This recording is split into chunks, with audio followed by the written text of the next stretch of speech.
Alright, so today we're going to be doing hovering, or this video I'm going to be doing hovering. So this is going to only apply to Majora's Mask, because Ocarina of Time has different bomb physics, and that's different hovering. I'll make a video on that eventually. I just want to say, if you have any questions on any tutorials I do, just ask me in the comments. So you need first get ISG. If you want to know how to do that, look at my previous video. So once you have ISG, you need to find an edge. If you don't have a ledge, I'll show you that in a second. So once you find a ledge, you need to do you can do this with bombs or bomb shoes. If you don't have an edge, what you need to do is do what I say in a little bit. So I'll tell you how to bomb. I'm gonna tell you how to bomb hover first because it's a little bit easier to explain. So I'm just gonna do one bomb hover, and I'm gonna tell you how to do it so I can get in the air. So here's what you need to do. All right, so now you're gonna need to shield drop the bomb, or no, hold the bomb above your head and hold backwards while holding target. And then right before it explodes, shield so you drop it and then backflip. So hold backwards, wait for it to explode, shield backflip. And depending on when you do it will determine if you get height or distance. If you want distance, you should do high side hops, which is the same thing as holding to the side. Like that. And that's bomb hovering. So chew hovering is a little bit different.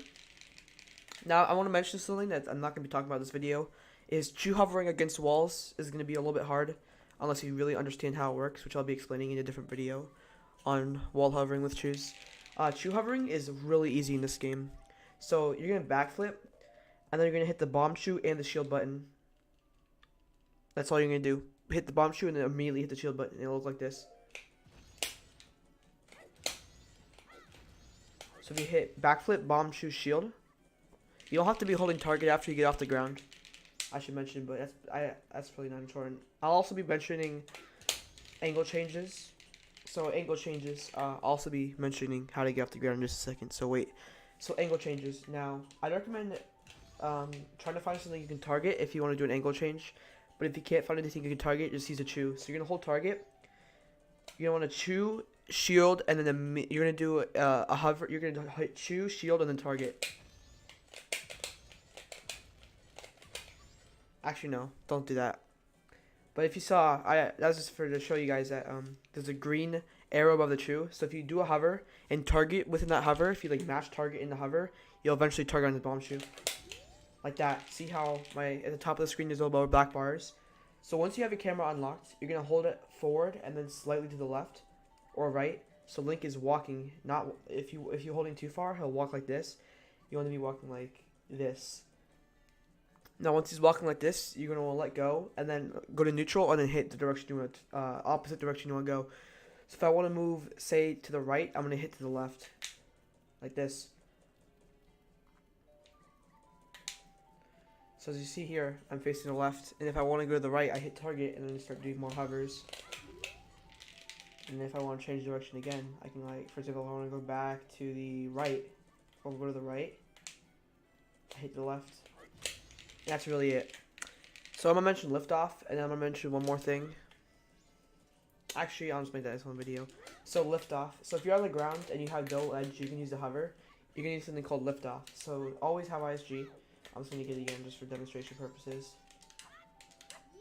So once you have ISG, you're going to need to choose. There is a way of doing it with bombs.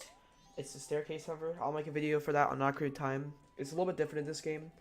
So with chews, you need to basically just do two really quick chew hovers. So chew hover, and then chew hover, like that.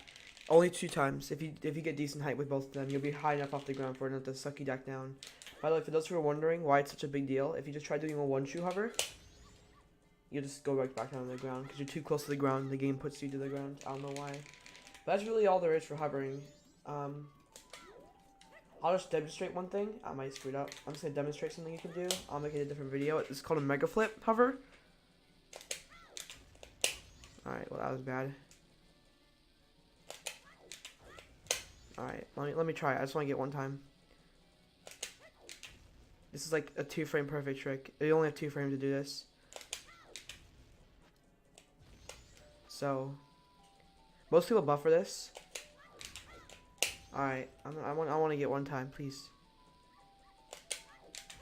There we go. So you'll go a lot further than a backflip or side hop with that. That's why when they're trying to get distance, they do it. That's really all there is for hovering. I'll mention hovering up walls with shoes, and maybe eventually lift off with just bombs. But it's also you can also get lift off with a bomb and a chew if you do it like this, like that. You just get you can also do that if you have one bomb, one chew. So yeah, right there I screwed up a wall hover for reasons I'll tell in wall hovering. That's really all I have to say. For hovering in this game in Majora's Mask. Bam. See, I get first try there. Alright, so I'll see you guys next time. Thanks for watching.